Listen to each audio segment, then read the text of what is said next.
Voilà, ngonga koki o biso na bino to mekaka ko réfléchir un peu autrement. Ko mekaka sa moi ba analyse na o etalindule na biso ndenge kendelaka.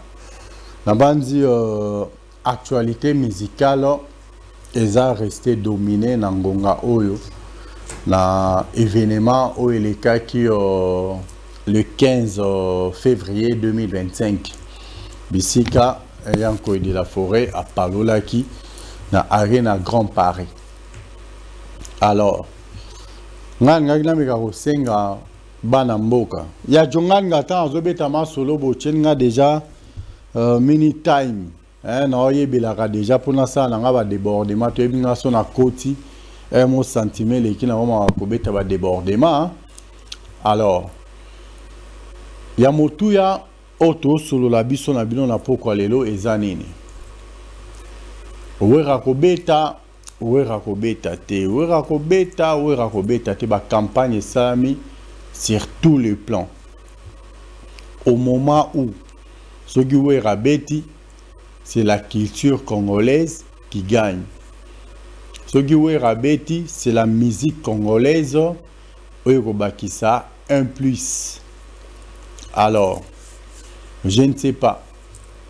Bah concert et Betami, on doit reconnaître que la personne qui a fait assez que, pas la personne qui a fait assez que, non, la personne qui était la première personne qui aille à prester sur la scène européenne depuis Bamakambo et Banda, c'est Fally Ipupa Dikapo.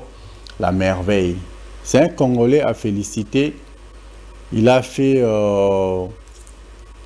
Bercy, la formule Nawakala. Il a fait You Arena, à Sakani Naba Arena presque na Poto.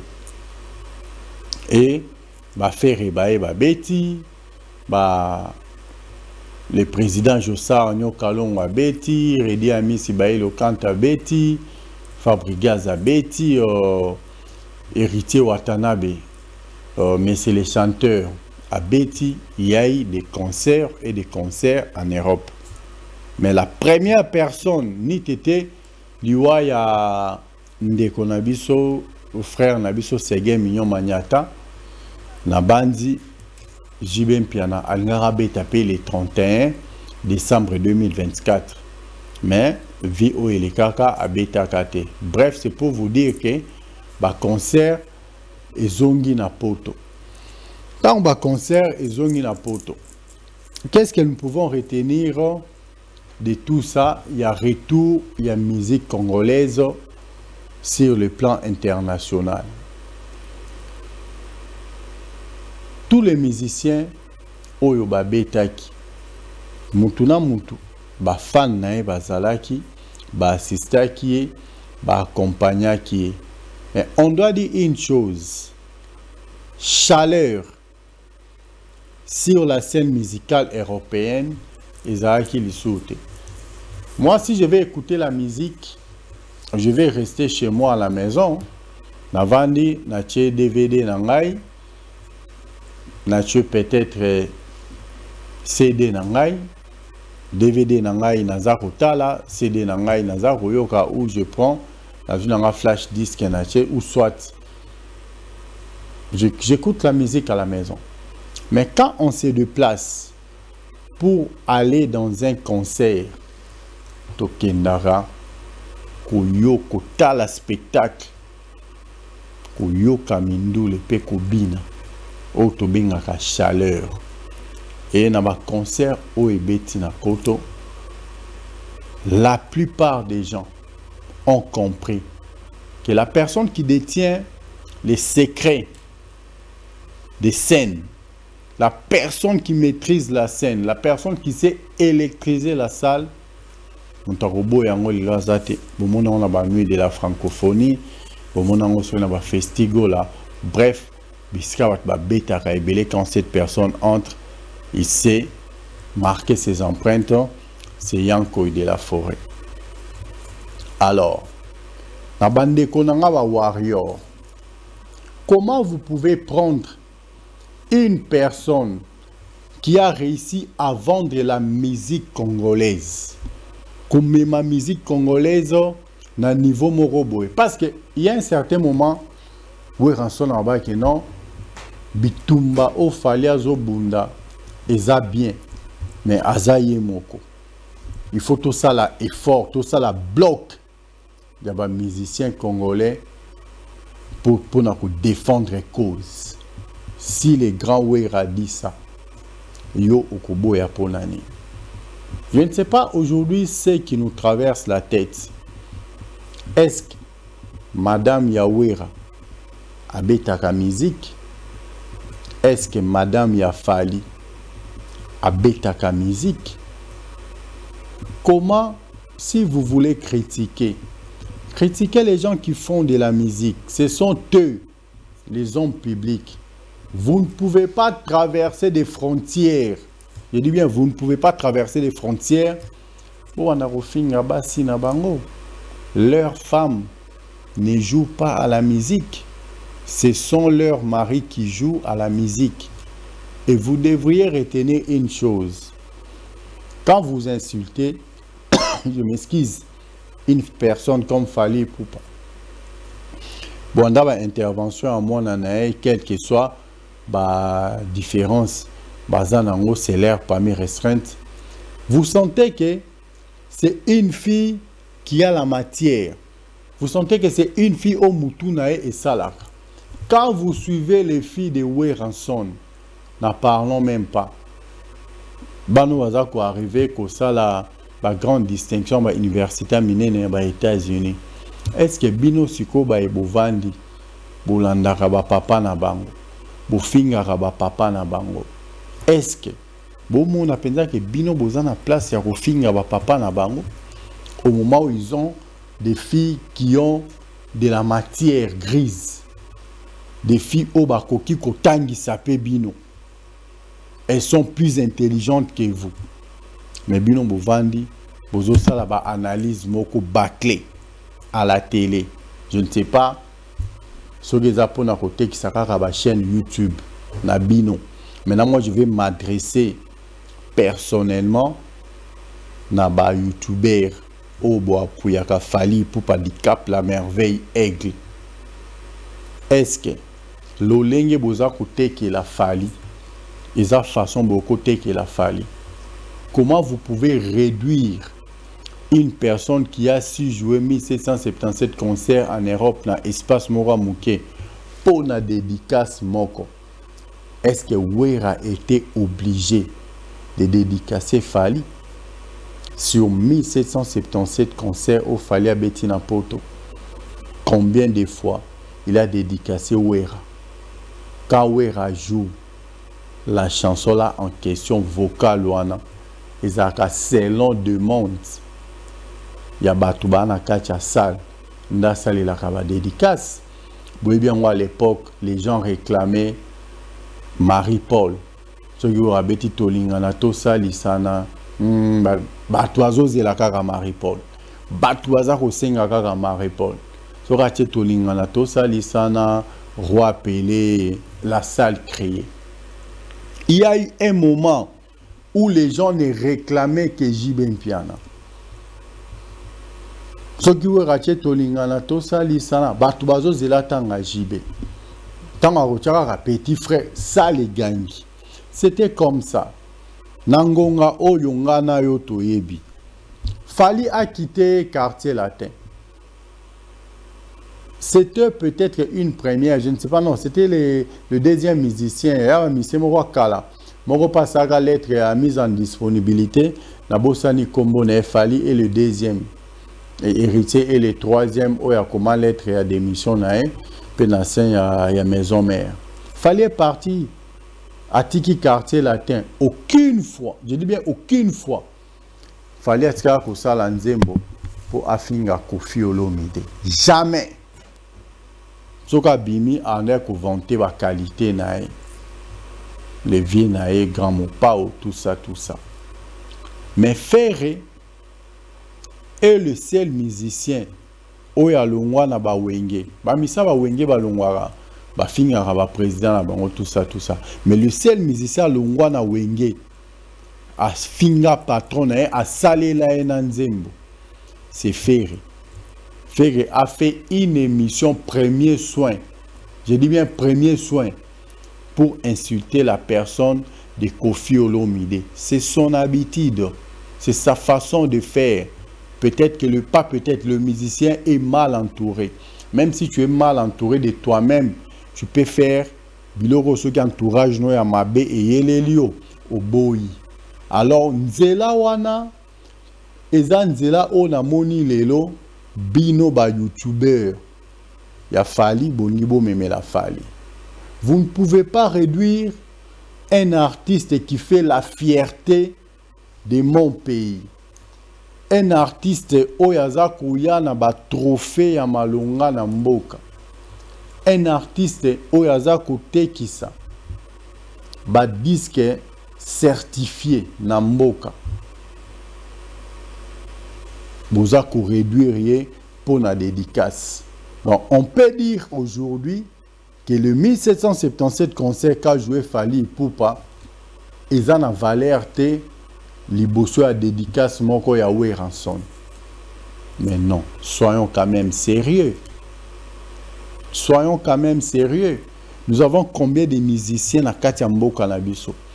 Et si Wera se mettait à Bandakotanga à musicien moko. Et pourtant, Wera cité les noms des orchestres Tolingana Tosa Lisana, Quartier Latin, Bino Bozo Linga Tanga Komba Koffi Olomide. Et Bandara Tolingana Tosa Lisana, Zaïkona Wenge. Depuis la nuit du temps, depuis la dislocation de Wenge Musique à BCBG tout un 4x4. Et Bandara Tolingana Tosa Lisana, Zaïkona Wenge. Comment aujourd'hui les youtubeurs, est-ce qu'il fallait vous connaître d'abord? Est-ce qu'il fallait vous envoyer à la télé? Bah, missus yobo perdre misala yango pe ba ebisino publiquement tout le monde a collé sous na ceinture na bisoté. Vous appelez Odile Manzaka non, nganazo finga vie tout ça, il faut pour riposter pour tout ça la base, tout ça il a fallu base. Est-ce que Fally azana besoin ya base? Fally moko a déjà base. Est-ce que azana ngo besoin? En tout cas, moi je demanderais naba artiste ya mboka na biso. Quand tu vois un musicien a commis pro yo bengae orienté, soga bungi nzela yebisae, en tout cas la landa kyo mambolobaki, ne parle plus jamais de moi sur ta chaîne YouTube. Toti kolanda wer boki mambolobeli Odile Manzaka proprement ndenge papa sola na mwana na yoka kyo na sepela kité. C'est comme ça que les choses doivent être spontanément. Dès l'entame au sali, dès l'entame, tu es reproché. J'espère que, je m'excuse, je suis un peu grippé.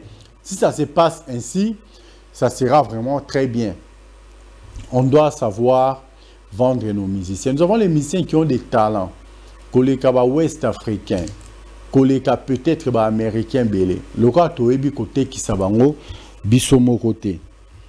C'est ça qui fait qu'aujourd'hui, nos musiciens là, bazako se limiter quelque part. Croyez-vous ou pensez-vous naba effort fallait à salaye moko.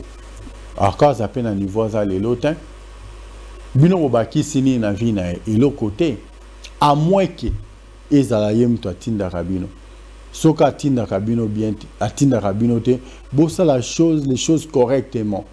Qui ne sait pas oyo nyonso Ken Piana aloba pona wera. Nani ayebite oyo nyonso bimana mnoko Ken Piana pona wera. Naba fanatique ya maison mère. Mais Ken Piana était la première personne de mettre en garde Marc Tabou. Tout ce que tu es en train de faire pour combattre les concerts de wera, ba fanatique à maison mère. Ken Piana était là pour dénoncer. Quand Ken Piana était là pour dénoncer, n'est-ce pas, à ça qu'on a amour, patriotisme en tant que Congolais. À mon avis, non, on est en train de ça. Moi, je suis artiste, moi, je ne peux pas dormir. Il a été clair. je m'excuse, vis-à-vis de Marc Tabou. Et après, quand le concert a eu lieu, qu'est-ce que Ken Piana a dit? Franchement, depuis le retour de la musique congolaise, je vis le musicien congolais prester.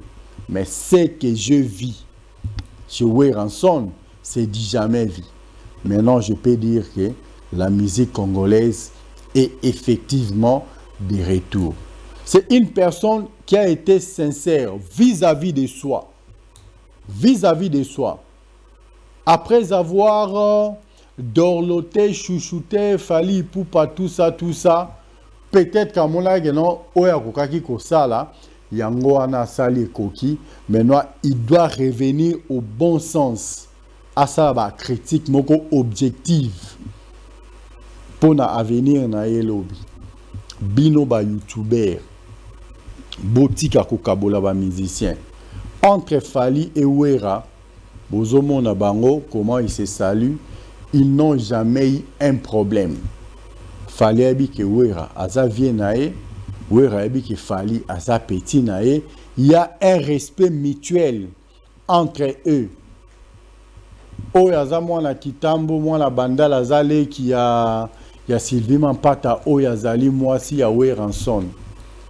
Bomona mwasi ya Weranson azwa matanga lokola oyebi ke non wana za vie na ngai a dépêcha pe mwasi nae akenda kotala grande sœur nae akufelaki mama nae. Donc mwasi Fally tellement kenda kotala mwasi ya Wera akufelaka mama nae. C'est pour vous dire que c'est une famille. Fally n'a jamais fait une chanson pour insulter Weranson. Fally n'a jamais passé à la télé pour critiquer Weranson. Par contre, aïsara ba musicien à maison mère, ceux qui les loboye bani, ceux qui les loboza oboza, eza po bolekaka pembeni ya vie na bison koi. Achabino coup de pouce et les kakaboyo kakayango. Alors, boki kozala ba ingrate, liboso a vie na bison koi parce que yem to façonna bino. Ce bomoni via bimi. Alobi peut-être que le romo se peut ici binoté. Bon activer qui est ce qui paka kokolo. Il a été clair. Mais tu as vu pe mutumoko activant le système ya kakipaka kokolo. Lobby Félix Tshisekedi a lobby ça qui est. Otebaka recteur ya université ya Kara Félix Tshisekedi a lobby ça qui est. A lobby et a Betty Libanda. Alors, tant au monde que ozana ba mot juste été. Oye ki kozala makasi que le silence taisez-vous. Ba youtubeur ngala otanga langa ba kombo na binote. Parce que soto kena nenga bo moto, on ne réfléchit pas de la même manière. Soto kena nenga bo moto to na maele ndenge morote. Ata bato ba olanda biso ba o comprendre ba o sentir que tozana maele ndenge moko te. Alors je vous demanderai une seule chose. Botika kotuti sabalider. Botika kotuti sabalider. Botika koluka kocha guerre entre balider et ça bienté. Je crois que à bon entendeur Fally est le patron de son entreprise, Wera est le patron de son entreprise, chacun na ngambo nae asala ba prouesse na ndenge nae. Botika ko réduire un grand artiste Yambo Kanabiso, lokola Fally, le leader de sa génération.